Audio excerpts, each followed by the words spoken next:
ഭാഗ്യതാരങ്ങളെന്ന് വിശേഷിപ്പിക്കാവുന്ന രണ്ടുപേരാണ് റോഷൻ മാത്യുവും ദർശന രാജേന്ദ്രനും. അഭിനയിക്കുന്ന ചിത്രങ്ങളെല്ലാം തന്നെ മിനിമം ഗ്യാരണ്ടിയിൽ വിജയം ഉറപ്പാവുന്നു എന്നതാണ് പ്രത്യേകത.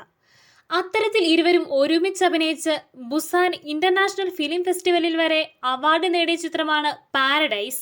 ദർശനയുടെ ചിത്രങ്ങളെല്ലാം പൊതുവെ സെലക്റ്റീവ് ആണെന്ന് തോന്നാറുണ്ട്. ആ ക്വാളിറ്റി എപ്പോഴും ആ സിനിമയ്ക്കുമുണ്ടാവും. എന്നെ സന്തോഷിപ്പിക്കാത്ത, പിടിച്ചു നിർത്താത്ത കഥാപാത്രങ്ങളാണെങ്കിൽ ഞാൻ നോ പറയും.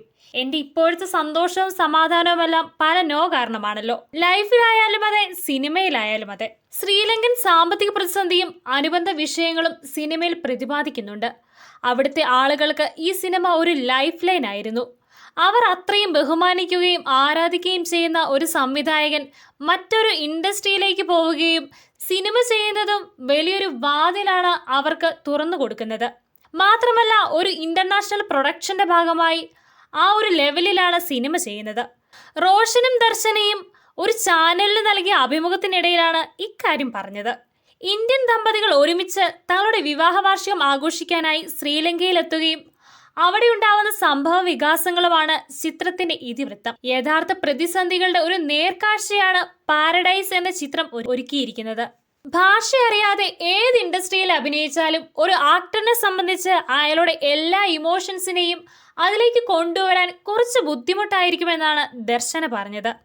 മലയാളത്തിലെ സിനിമകളിൽ കിട്ടിയ പോപ്പുലാരിറ്റി ഒരുപക്ഷെ തമിഴിലും തെലുങ്കിലും ദർശനയ്ക്ക് കിട്ടിയോ എന്നത് ചിന്തിക്കേണ്ടതാണ്. എന്നാൽ റോഷൻ മാത്യു എന്ന ആക്ടറിന്റെ കാലിബർ തിരിച്ചറിഞ്ഞാണ് പല ഭാഷകളിലും റോഷന് അവസരം ലഭിക്കുന്നത്.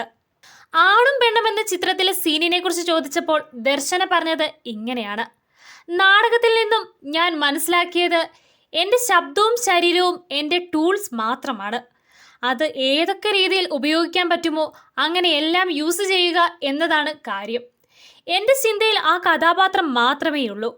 ആ കഥാപാത്രത്തിൻ്റെ സാഹചര്യം ഇതാണ്. അപ്പോൾ പിന്നെ എനിക്ക് തുണി വേണമെന്ന് പറഞ്ഞിട്ട് കാര്യമില്ല. സീനിൽ എഴുതിയത് എനിക്ക് തുണിയില്ല എന്നാണ്. വലിയ വിവാദങ്ങൾ ഉണ്ടാക്കിയ ചിത്രമായിരുന്നു ആണും പെണ്ണും. മാത്രമല്ല, ഇന്റിമേറ്റ് സീനുകൾ ചെയ്യുമ്പോൾ പലപ്പോഴായി നായികമാർ നേരിടുന്ന സോഷ്യൽ മീഡിയ ബുള്ളിയിങ്ങും ദർശന നേരിട്ടിരുന്നു.